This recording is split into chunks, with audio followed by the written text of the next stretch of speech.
Hello and welcome back to another video. This problem, we are looking at a study done on the weights of different types of fish in a pond. We have a sample containing 150 largemouth bass, of which 30% weighed more than 2 pounds. We're asked of these conclusions, which of the following is best supported by the sample data. So we're going to go through and we're going to see the problems with each one of them, except for the one that is good. So for A, we have two problems with A. Firstly, it's looking at all fish, and we only sampled largemouth bass, so our conclusions can only be about largemouth bass. So that's a problem. And also, if you read it out, the majority of all fish in the pond weigh less than 2 pounds. We can't make that definitive of a statement.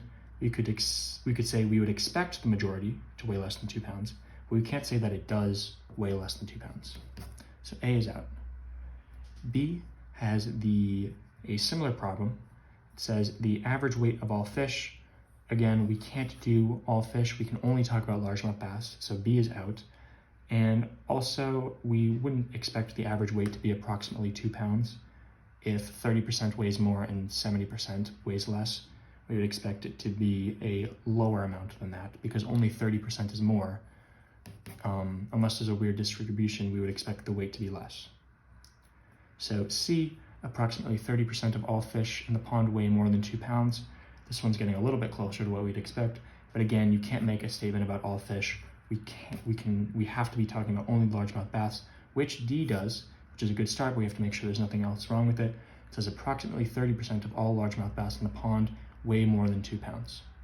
So you might be saying this is sort of a similar thing where it's making a definitive statement based off of a sample, but it's saying approximately, which is you're allowed to do because it's saying there's going to be a little bit of wiggle room, right?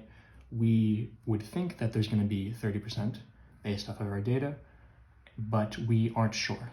We have a large enough sample size to say it's going to be close to 30%, right? There's no weird outliers that are going to really change the data, but we can only say it's approximately. We can't say that it definitively weighs less than 2 pounds. We can say approximately 30% of all largemouth bass in the pond weigh more than 2 pounds. Therefore, D is going to be your final answer. If you're actually going to solve this problem on the test, you'd say, okay, we have a sample on largemouth bass. Okay, all fish, all fish, all fish. These can't be the answers, so it has to be D. But I hope this was helpful in understanding some of the other problems for when it's not this easy. But anyways, D is going to be your final answer. As always, thank you for liking and subscribing, and we'll see you in the next video.